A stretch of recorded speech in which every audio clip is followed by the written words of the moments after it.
Hi everyone, this is Gary Wilson and welcome to this week's live webinar for investor agents, flippers, landlords buying rentals, property managers, and wholesalers. Welcome aboard to all of you.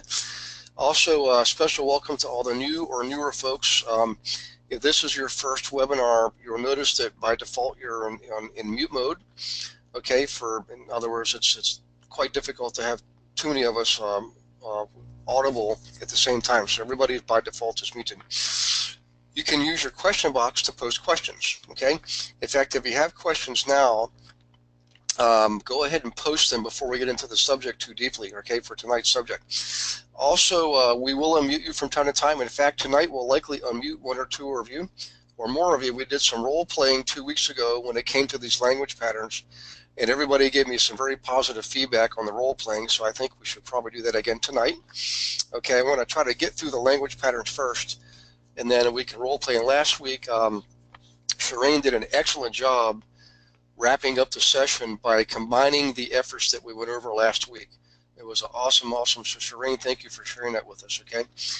In any case, welcome aboard to everybody, new and not so new to the programs. Tomorrow you're going to get the recording on this. If you're listening to this in recording mode, no matter what the case is, always remember to please read the email that Beverly sends out. It has the recording in there, of course, but it also gives you updates that we're making to the system, updates to the material, and also some scheduling for the upcoming webinars in classes and so forth. Okay, so all that's in there. In any case, let's go to the questions here before we get into too much information. So Cedric has just given us feedback on the book. Yeah, I agree, Cedric. That's probably one of the best books we can read. Is Robert Cialdini's book. Okay, let's see here. Shireen is saying all's good. Kristen, you seem to have a slight feedback at time. Oh, slight feedback. I'm not sure what that is. The mic seems to be okay. A hum. Oh, you know what that is? Kristen, I'm in Seattle. And I'm staying on at a Marriott, of course. We always stay at Marriott's, right on this little harbor where there's those planes, the pontoon planes, aquaplanes that take off and land. Now they come in droves, so they just ended. In other words, about every hour they'll come in and they'll take off. So we should be quiet for the next hour. It's kind of interesting you picked up on that. Okay, let's see. Everybody else seems to be okay. Okay, so let's do this. Let's just refresh where we were from last week. Always remember that no matter what, anything that you learn language in the way of language patterns, it's not magic, it's not witchcraft, it's not anything like that at all. Their language patterns are ways to link together words in certain patterns that have a greater impact, go deeper inside the human mind. In other words, if you think about the brain or the mind, there's the conscious mind and the subconscious mind. What we're attempting to do is get to the subconscious mind where all the programming takes place. So the conscious mind is like you and I are using our conscious minds now. We're aware, we're alert, we're listening, we're formulating questions, you know, we're actively engaged. The subconscious mind is that which is more like I hate to use the word computer, but quite frankly, it's sort of like a computer. That's where all of your memories are stored. All of your fears are based there. Everything is stored there from your prior experiences, and also your behaviors and reactions. Okay, so that we call that your programming. So what we're endeavoring to do with language patterns is to sort of get through the conscious mind, which is the gatekeeper, and get into the subconscious mind, where the real work happens. Now, the fact is, yes, you have to do this responsibly and ethically and honorably, and I'm sure everybody's doing that. But even if you weren't, chances are it wouldn't work anyways, because the only way for these language patterns to have effect is the other person has to be open to it. I mean, you've always got to establish rapport. They've got to feel like they know you, like you, and trust you. And when they do, they're more open to your suggestions. In other words, whatever it is you're teaching them or asking them to do. So in any case, rapport is, you have to have that no matter what. Okay, first things first. We went over these. Have you found, would it be fair to say, just suppose, what would happen if, and I think we left off here, don't action or objection in parentheses unless you want to, and in parentheses, name your outcome. We left off there, we went off there. I don't think we went over this one. I don't think we went over this, which is, I appreciate, and you named the intent of the objection, whatever their objection is, the person you're speaking with, and you add this, and what would happen if, and you suggest some new behavior for them because, and you give them a reason, whatever it is you're looking to establish or what outcome you're looking for, because you'd be willing to, and in parentheses, make some type of concession. Okay, so let's go through this. I'll give an example. And remember, if you were not on last week, or sorry, 2 weeks ago, you definitely want to get the recording because we went over all these earlier ones on that session. That would have been the first one in July. In fact, that webinar was, I believe, July 6th. Yes, it was. So that was a Thursday. Okay, so look for the recording from July 6th to review these earlier simpler language patterns. Okay, let's get on to this one. So if you remember, all of these come, or at least predominantly come from the military. If you think about military recruiters, the job that they have to do is, quite frankly, a daunting task. I mean, they're looking to recruit people into a job that has very poor pay, horrible hours. You're away from home for the most part. Sometimes you're in dangerous situations with risk, and it just, I mean, you give up your freedom, essentially, is what it comes down to. So they've got a pretty daunting task, and yet they're quite successful at it because they've learned to use certain language patterns, and we've learned to adapt them to the world of business.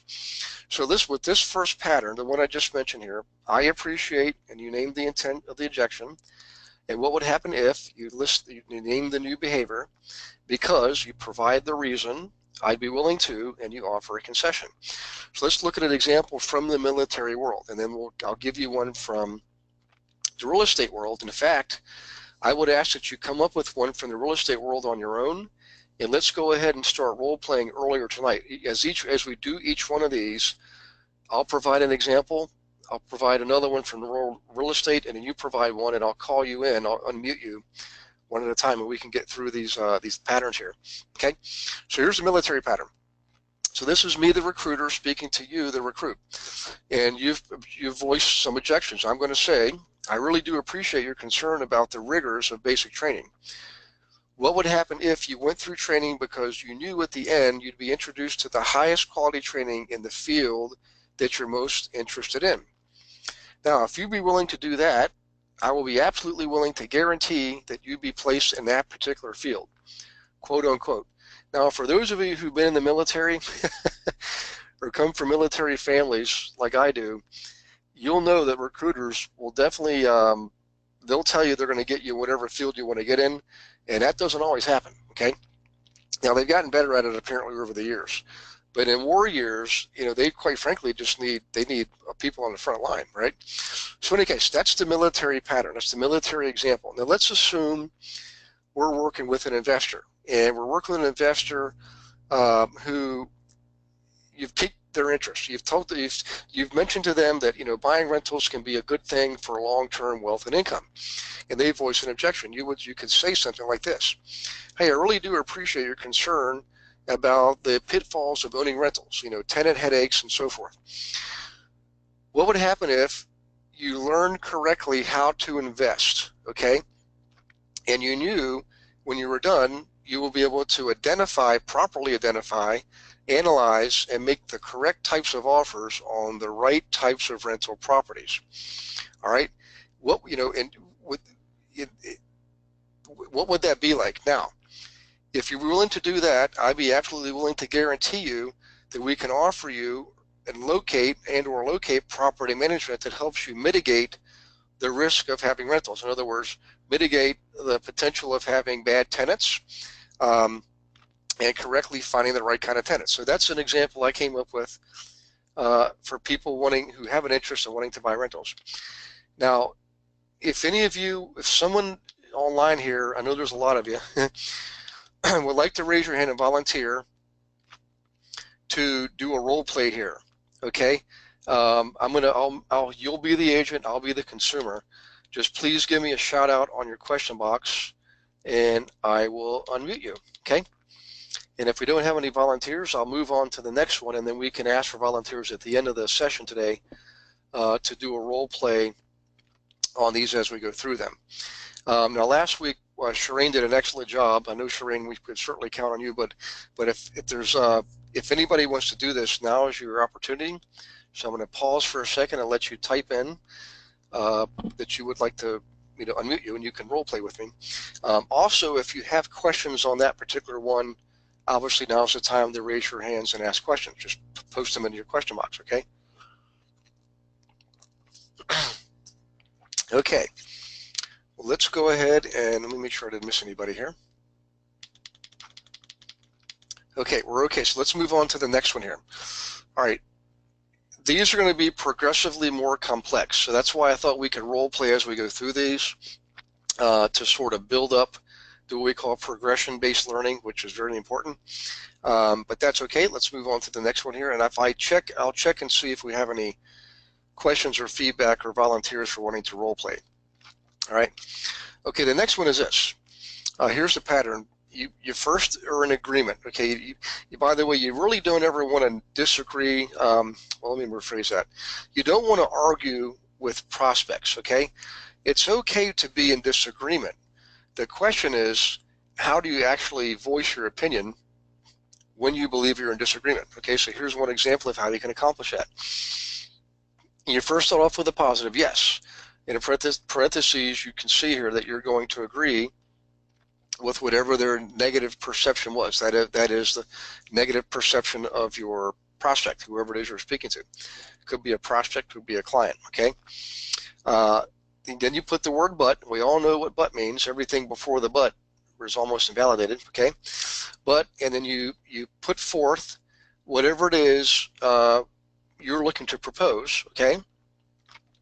Then, and if you're, and in the parentheses, committed, okay, to that particular emotion. Basically what you're doing here is you're looking to appeal on an emotional level, okay? All right, and then, you suggest that they must be committed to what it is you want them to do, which is your proposal.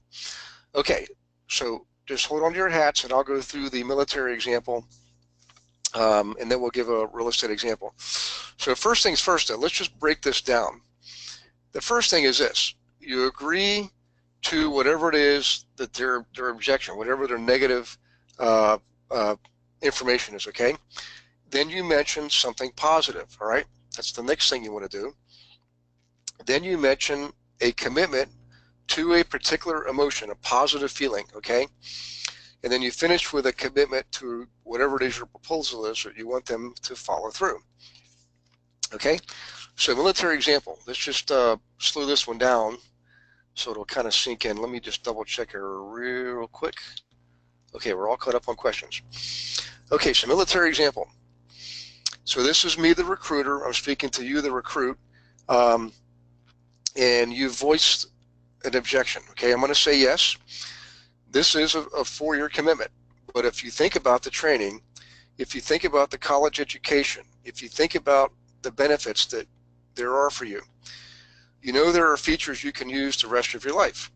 Now, if you're committed to that feeling of self-improvement, that wonderful feeling of contributing to a greater society, then you must be committed to enlisting. Okay, now that's the military example. Let's come up with a real estate example. And I'll use one similar to one I just used a moment ago, all right? Yes, investing in rental properties is a long-term commitment. But if you think about it, if you think about the cash flow you'll be getting, the positive net operating income, if you think about the tax benefits, okay?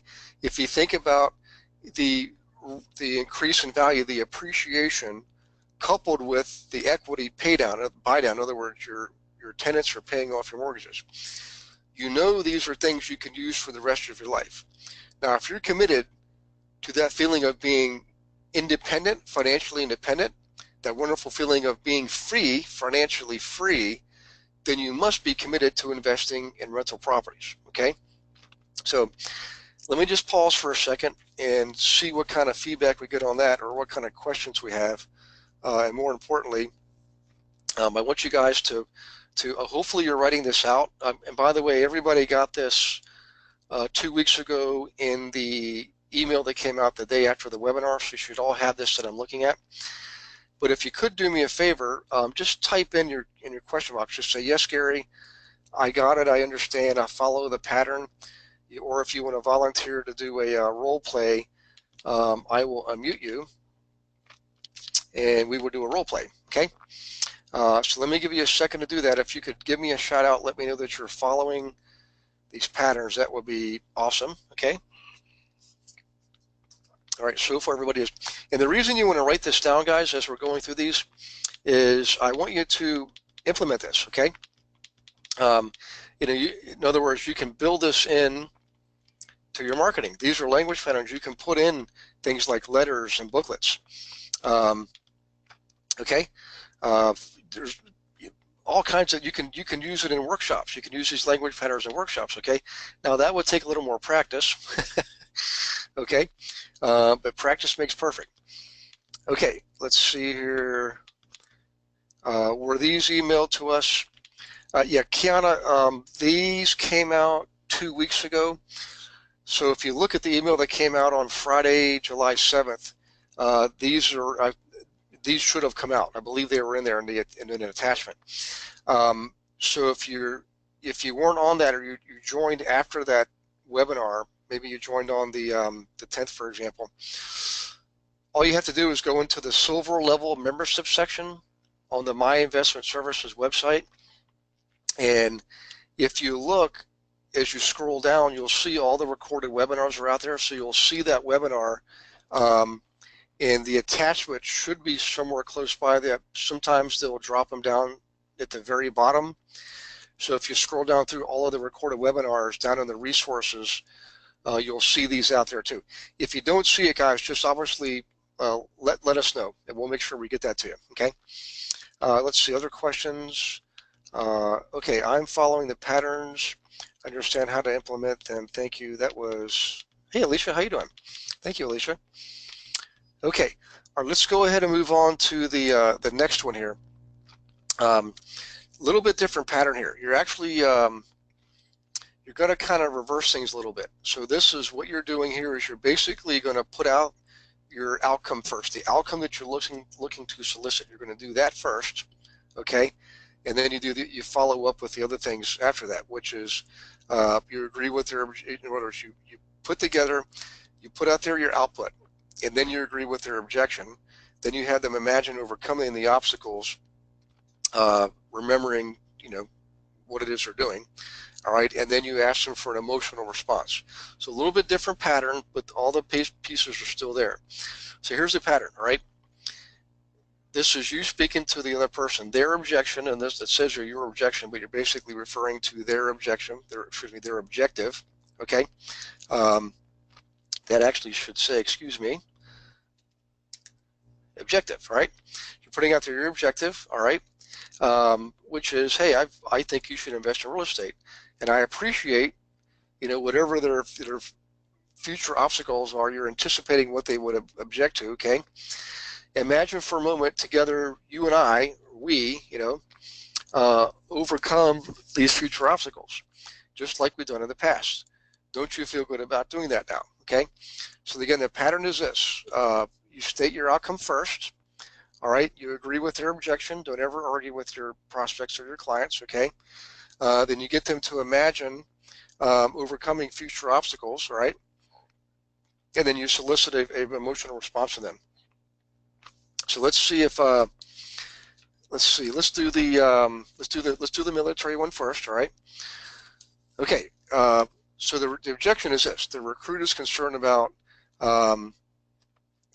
being away from his family. A lot of recruits, if you have military in your family, my dad served, my brother served, and clearly they were concerned about that, particularly my dad, who was in Korea and Vietnam both, okay? So here we go. So I'm the recruiter and they're the recruit. So Jimmy's a recruit. Jimmy, I really want you to be part of the military. okay, particularly the Army, because that's the background I've got. And I appreciate that you have concerns about your family, about being there for them. I'd like you to imagine for a moment that you and I have worked together so that if something does come up, right, you can respond to it just as you need to, just as we've done in the past, all right? As you think about that, don't you feel good now? Don't you feel better about the signing up now to join the Army, okay? All right, that's the military version. Now let's look at a real estate version. Okay, Jimmy, I really want you to invest in real estate, particularly buying rentals, okay?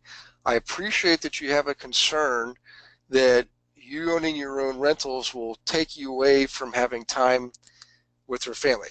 So I just want you to think about this, right? Imagine just for a moment that you and I work together through you building your portfolio, and we help you properly manage those properties so you're not the one going out there cutting grass and repairing leaky faucets and changing doorknobs, okay? All right, working together, we can respond to anything that pops up, just like we've done in the past. We've been working together for a while. As you think about that, doesn't this sound like a good idea now? Okay, so that's the real estate version that I came up with, but I'm just one person. So I want to see if you guys have come up with your own examples. Hang on one second. Okay, this is Kiana. So Kiana's asking, okay, and this is for past clients. How can we use this with clients who are giving us objections? So this is an example. You actually can change this around, Kiana. In other words, let's say you haven't worked with this person, but you know that they've invested in the past, okay? And they know that you have experience as a realtor, and perhaps you've invested too. You can change the wording slightly to say, okay, you know, you've invested in the past, all right? I've been an agent for a while. Just imagine you and I working together going forward, and these things pop up. We'll be able to handle these challenges owning rental properties by making sure you're in the right hands with the right property manager, so you're not doing the work yourself. Together we can accomplish that. Does that make you feel a little bit better now?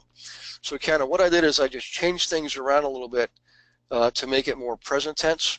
Okay.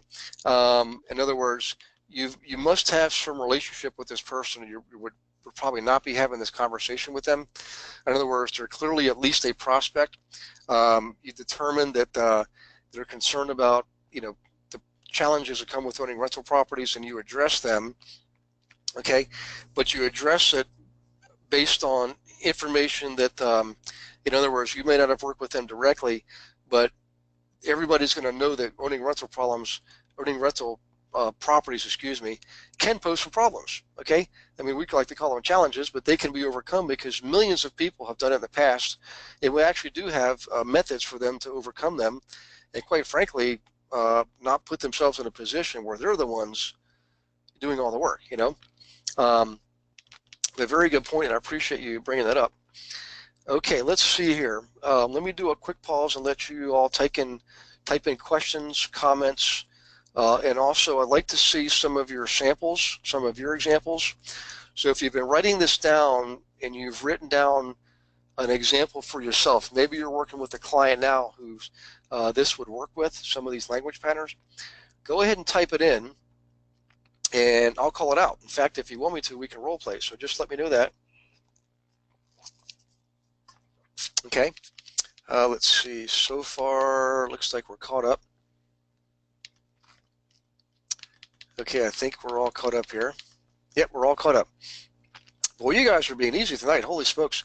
Hey, I just want to tell you, 2 weeks ago, I was a lot more active, there was more engagement, so some of you, you know, particularly the veterans, I mean, Dennis, you know, Kristen, you've got experience investing, you know, Jeff, I mean, some of you guys, go ahead and put your best foot forward here and put yourself on the line for the sake of the group, because the newer folks can benefit from your experience.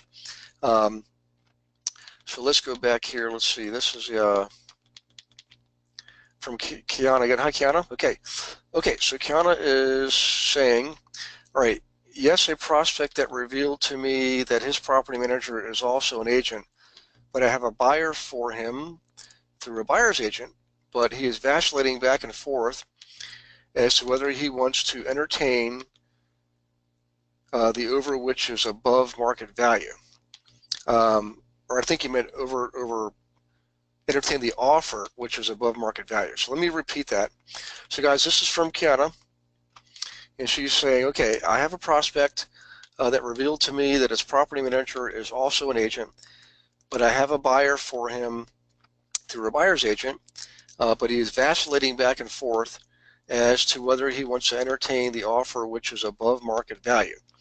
Well, that sounds like a pretty good position to be in.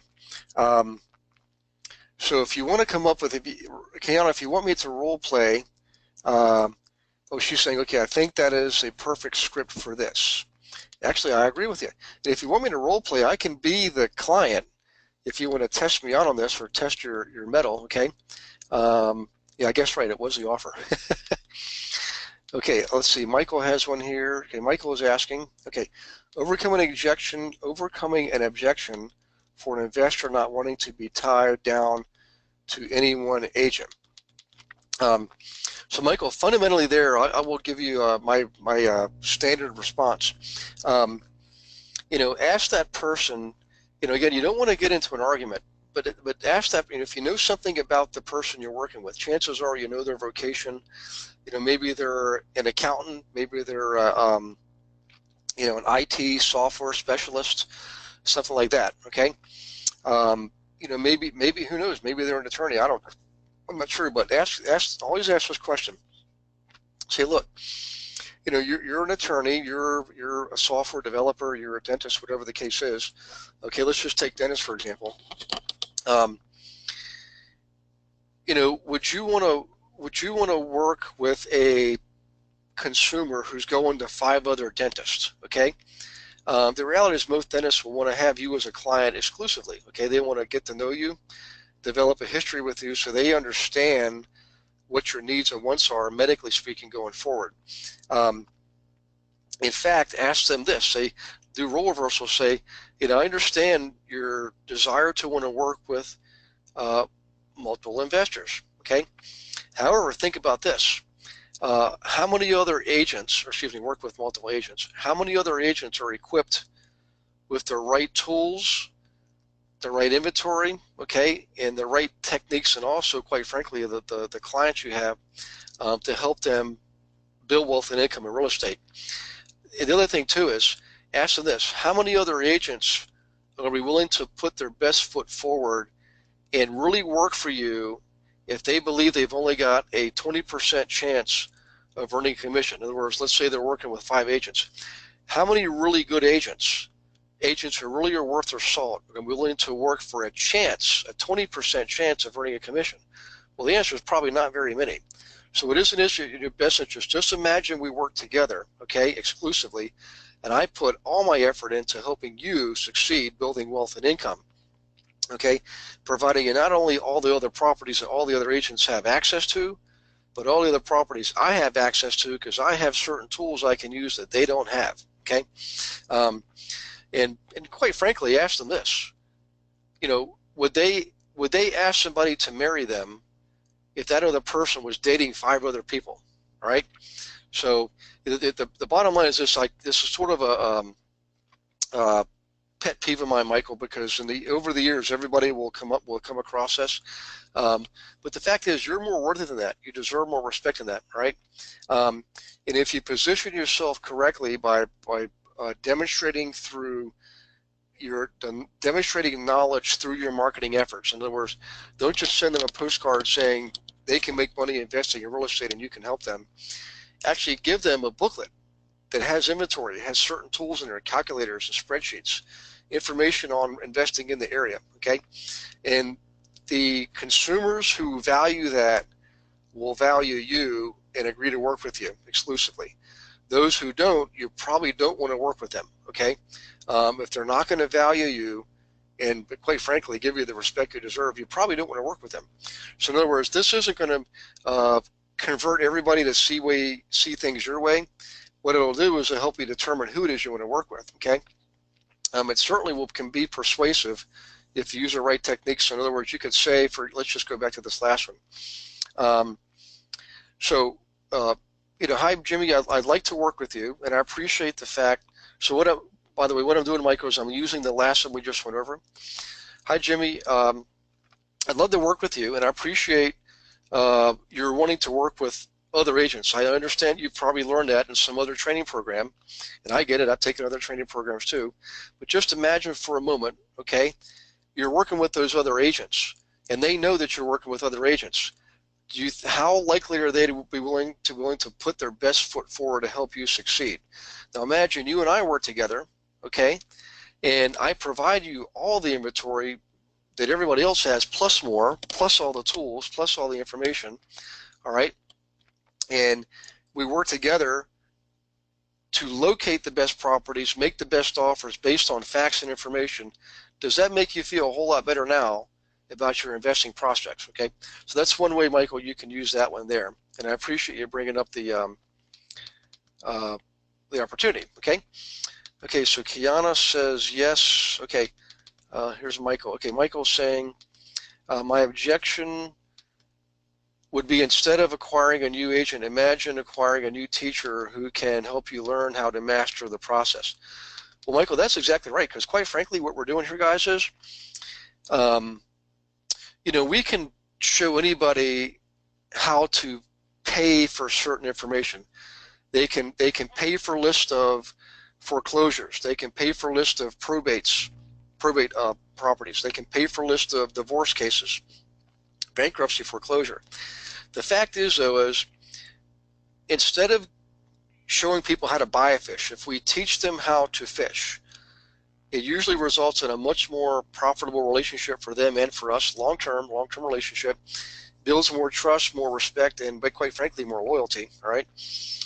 It's just far more respectful for them, and you want to emphasize that. Just say this, Michael, say, look, isn't it more respectful for me to actually teach you what I know and how to do all this, as opposed to me just show you what you can pay for these lists and pay for these little tools that I can actually give you because I've already got them at my disposal. That probably will go a long ways towards helping you help these people see things your way. So thanks, Michael, for bringing it up. And no apologies necessary. I understand it's in two parts, and that was a great example. Okay, so this is Dennis, and Dennis is saying, hang on one second. Okay, I know you're looking for an easy to manage investments, and I appreciate you don't want to get maintenance calls in the middle of the night. But imagine that working together, we set up your properties with the best property managers in the city to handle future issues. Wouldn't that give you the confidence to go forward? That's a good one, Dennis. Yeah, I appreciate that. And by the way, I want to go back. So Kiana, I hope I didn't. Kiana, did I cover your objections okay? Did we cover them okay? If you could just type in yes or no, let me know if we need to do more. If you want to provide an example like Dennis did, or you want me to unmute you, we can do that too. I'll also give you a second to type that in. So hang on one second, guys.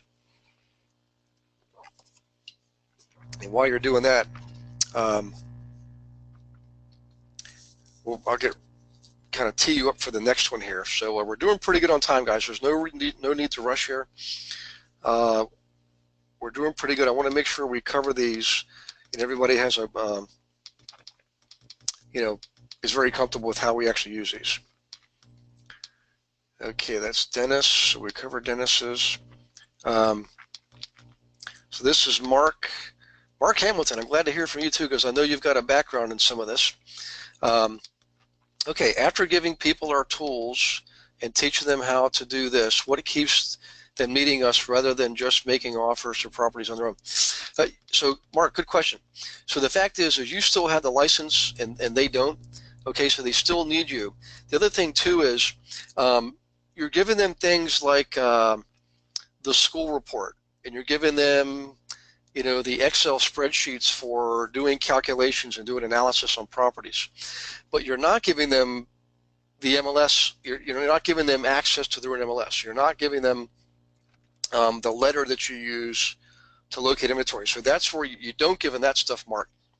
So the fact is you still have the access to the MLS that they need you for, but more importantly, you use tools like visiting small local banks, using the letter to drum up, to unearth supply in your area.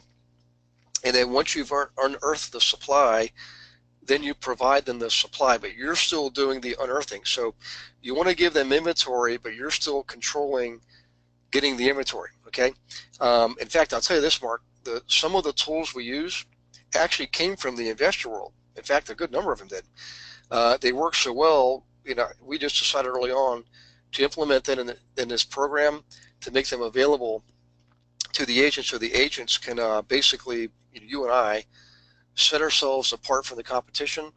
In other words, most agents are focused solely on the MLS, and here we have these other tools available to us to help us unearth this supply that's not on the MLS. And then, so what you do, Mark, for example, if you use the letter, again, you're not going to give them the letter, your clients. You're going to use the letter yourself. But let's say you land a prospect, and the prospect says, well, why don't you introduce me to your client? You'll say, I can certainly do that. However, I do require a showing agreement, which protects you, so that if you do end up showing their property to a prospective buyer and it's not actively listed, that showing agreement gives you the right to collect the commission. So Mark, that's how you accomplish that. However, if I could, guys, I would like to give you a script to use. If it would be okay to give you a script, let me go ahead and do that now. So Mark brings up an excellent question. So let's say you do use the letter we give you in the marketing programs, okay, to find owners of properties that you know you can sell because you've already got demand for those properties. And you get return calls, okay, and you go to meet a prospective seller. So they respond to your letter, you go meet them in person to look at the property, determine, what's good about it, what's bad about it, basically see what you think the property can be sold for. And they say, well, I am interested in selling. I appreciate what you're doing, and they like the way you carry yourself. And then you go for the listing, and what they say is, well, I don't want to list it because I don't want the public knowing about this. Okay? Now, for whatever reason, let's say they have a good reason. Okay? I'm going to give you the exact script right now, so I'll say it, and then I'll come back and repeat it and slow it down. Okay? So here's my response to somebody who's received the letter telling him I have buyers who want to buy properties just like theirs. And they say, well, I'm interested, but I don't want to put it on the MLS. I would say this. I would say, I understand your concern. It's a valid question. However, inventory is tight right now. Okay, that's actually in the letter. And, quite frankly, if I introduce you to only one person, I can't guarantee that one person is going to like your property. I know they want a property like yours. I just can't guarantee that they'll like your specific property. Even if they do, I can't guarantee that they're going to make an offer. Okay, so if we've covered two things here. First, number one is you can do an introduction doing a showing agreement. However, we can't guarantee our buyer's going to like the seller's specific property. We know they want one to like it. We can't guarantee they'll like that specific one. That's part one. Part two is, even if they do like it, we can't guarantee that they're going to make an offer. Okay, that's part two. Let me let you catch up on that. Part three is this. Even if they do make an offer, the challenge is, so let's say, Mark, you're the seller and I'm the agent. I would say, Mark, the challenge is even if they do make an offer, now you've only got one offer on your property. And that puts you at a little bit of a competitive disadvantage. In other words, you're only negotiating with one person. Now, just imagine for a moment that we did put it out there on the MLS. Okay, remember, inventory is tight right now. If we put this out there on the MLS, it will likely, all the agents will have access to it, providing it to all their clients, likely generating more interest than just one person, and the strong possibility of multiple offers. Now, if we bring in multiple offers on your property, what would that likely do to the price of the property? Well, that's right, it would increase it. It would raise the price of the property. Okay, if demand, just good old-fashioned supply and demand, higher demand results in higher prices. Okay, so Mark, is it in your best interest for you to make the most money you can, as much money as you can, as fast as you can, okay? And typically the answer is yes. Now, sometimes, for whatever reason, people just simply don't want to put that thing on the MLS. But the fact is, we can prove to them mathematically that we can sell properties faster and usually for more money than if they just sold it on their own. It's a mathematical fact. So in any case, Marcus, sorry to go off on a tangent on that. You raised such an important question, and the fact is you're giving them the tools for like analysis and things like that, but you're not giving them the marketing techniques that you use to unearth inventory. That you keep to yourself.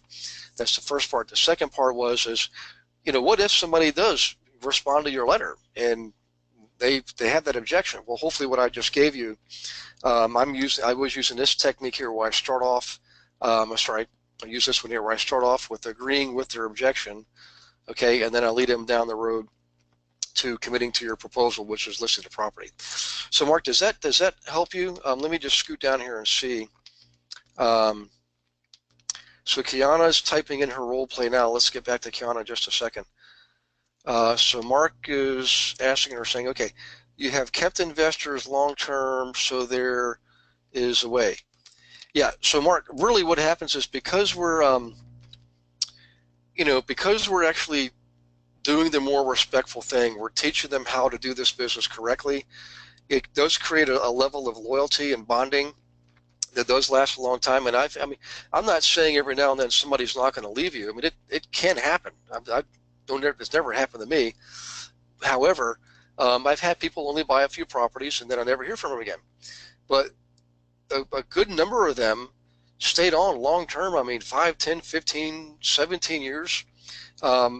As long as I kept doing, serving my purpose, as long as I kept providing the inventory and the tools and information I need, I was always able to help them look at loan packages because I knew what was happening in the lending environment. So I could tell a good deal from a deal that could be used a little bit of help. So as long as you're providing value, I mean, it's just like you and I, for example. Generally, if we go to a chiropractor and we're happy, we're not going to go to another chiropractor. Same thing with a dentist or a doctor, a tax accountant.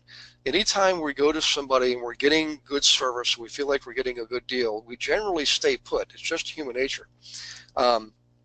Same thing with investing. I mean, I've had clients for years, even though I'm no longer where I was, they still call me up, and I actually get referrals out of it. It's kind of a neat thing. So, so Mark, thank you for your feedback.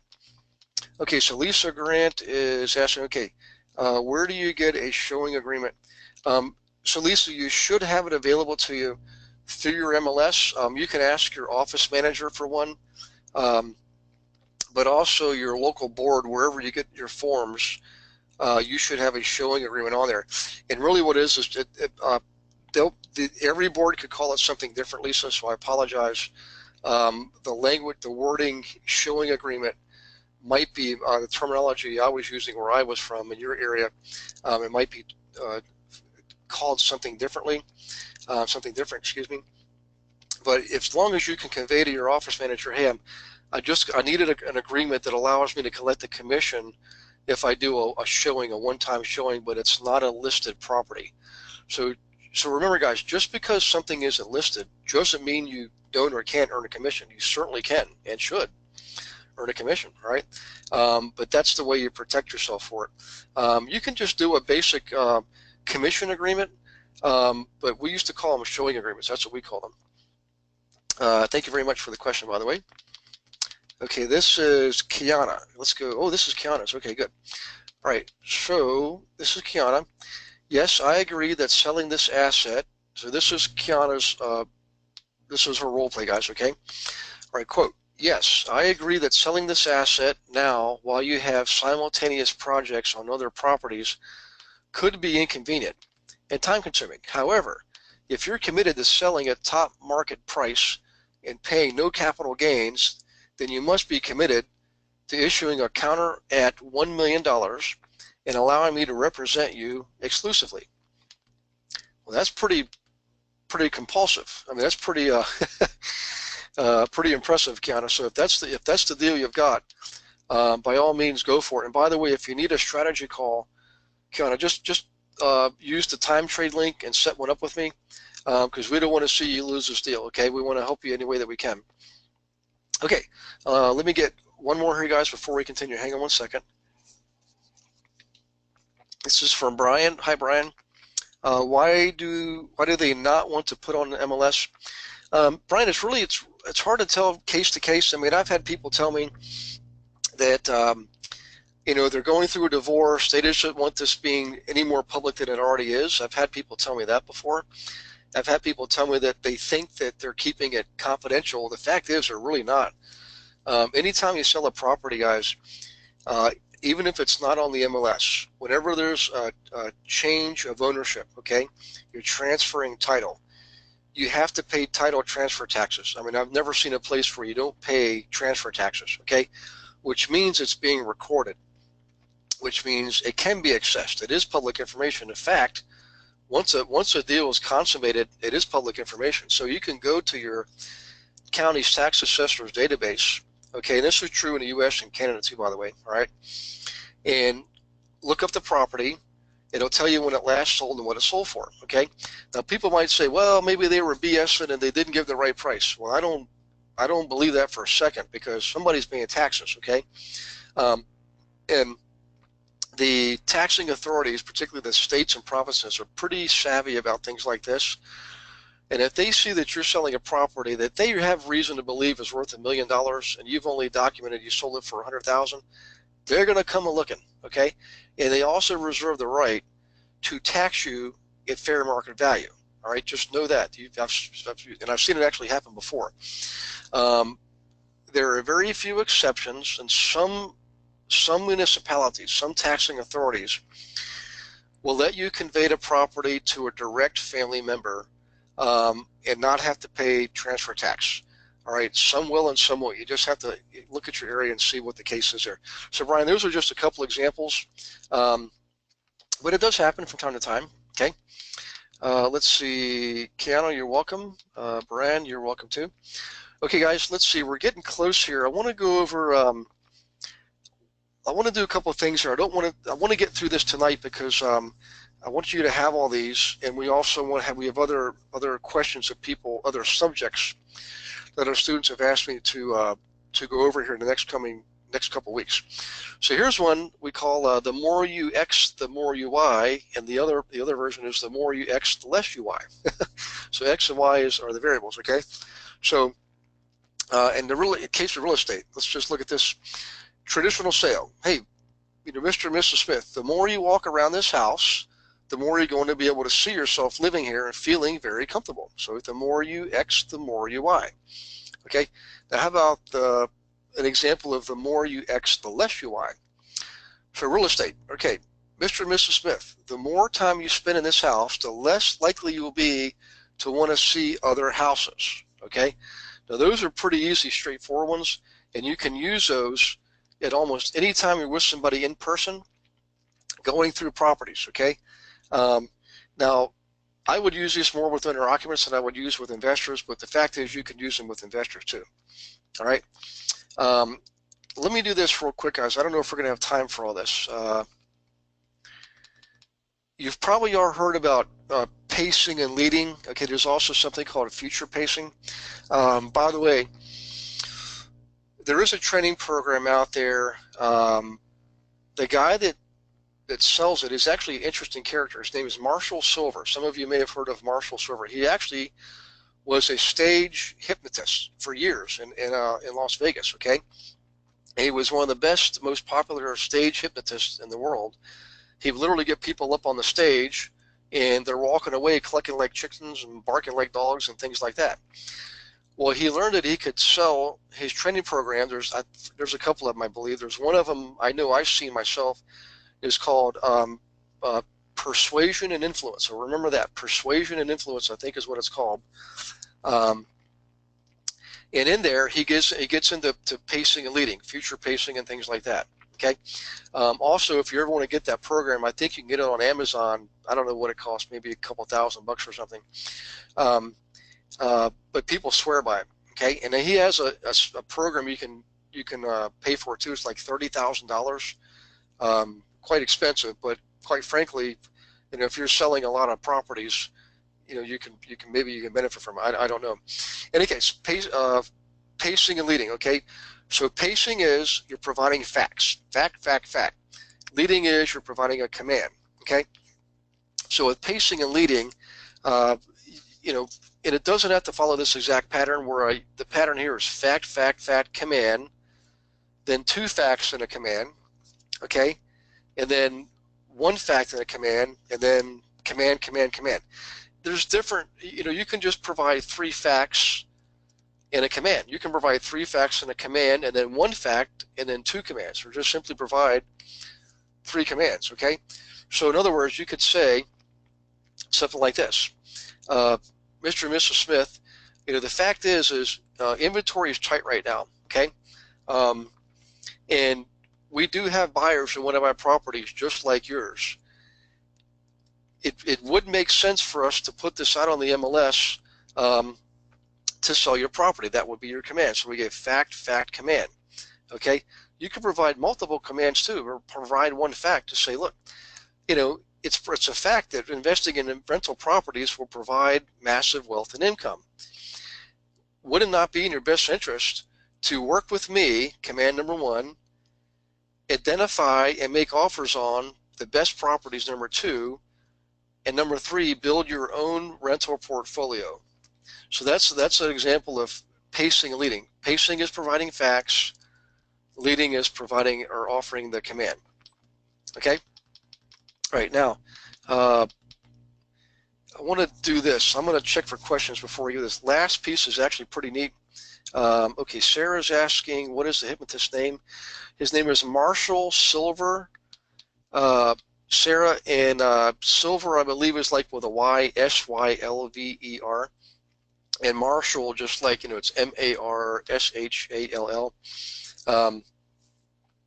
The reason I know him is I actually went to an event, and he was one of the guest speakers, and boy, did he put on a heck of a show. Lo and behold, the next day he was selling his program on how to influence people. Okay, so Michael's asking, what's the name of the book by Michael Cialdini? I think it's called something about persuasion, persuasion and influence. If you just go into Amazon.com and look at Robert Cialdini, he only has probably a couple books. And I had that first book. I just can't recall the title to save my name right now. But I think it's Power, Persuasion, or Persuasion and Influence, Robert Cialdini. Okay, guys, I want to show you one more thing here. A lot of us, let's go to the bottom part first. Hang on one second. A lot of us get caught up in using words like this when we're speaking to somebody and we're sort of in the position of authority and we're trying to guide somebody through to a decision. We'll say things like you should, or you need to, or you know, you must, or you have to. It's actually better if, whoops, go back up here, you use these types of phrases, okay? Effective communication lead-ins like this. So instead of saying you should, you would say something like this. You would say you may want to consider. So I'm going to have Beverly, I'm going to resend this out because these are new since the last time I gave this to you. So I'll resend this. So Kiana, don't worry about the attachment from 2 weeks ago. I'm going to resend this tomorrow, okay? Or excuse me, have Beverly send it. So saying something like you may want to consider generally is a better way to elicit a more favorable response than saying you should, okay? You could also do it in sort of like a third-party scenario. Say, in my experience, okay, what I have seen, in other words, you're providing a story, sort of a story based on fact, but you're doing it in an indirect way. I have a friend who, et cetera, et cetera. Okay, what I've discovered, all right, I use that a lot because, quite frankly, a lot of what I know, I discovered. I didn't create all this stuff. It's out there. I just discovered it, okay? Just like gravity. Gravity already existed, all right? We just discovered it, okay? All right, I heard about, at my last company, in other words, you provide some example from a prior experience. And you can refer to others, refer to, you know, my brother, my friend, my colleague, my mother, etc. And you might also follow up with this. I would recommend, again, what I'm saying is I'm suggesting I'm suggesting you use these, okay? I'm recommending you use these as opposed to using these. That's what the last thing I wanted to share with you tonight, okay? Okay, so let me check the question box here, guys. I think we are caught up on questions. It looks like we are. And we are, in fact. Well, listen, guys, thank you very, very much for participating. I hope you like getting these language patterns. Remember, I am working on a list of books for you. It might take me a couple of weeks, but I promise you I will send you what I have. Also, the next webinar is going to be next week, so today's the 17th. So the next webinar will be next week on Tuesday, July 25th. Hard to believe next week will be the last week of July. It'll be at 6 p.m. Central Time, okay, which is 7 p.m. Eastern, 5 o'clock Mountain, and 4 o'clock California time. So I will see you all next week. Thank you again for participating tonight. God bless you all. Oh, Sikana's asking, hang on a second. Can you please tell me the time trade link? Oh, Kiana, tell you what, Kiana, just email me, Gary@myinvestmentservices.com. I'll respond to you, and it'll have the link in there, okay? So we can do that, because I want to help you make sure you nail this transaction. You're welcome, Kiana. Vassal, you're welcome. Thank you very much. Mark, thank you guys very much for the kind responses. Okay, I will see you all next week. In the meantime, God bless you and your families. Hope you have an awesome week this week and a great weekend to boot. Okay, bye-bye.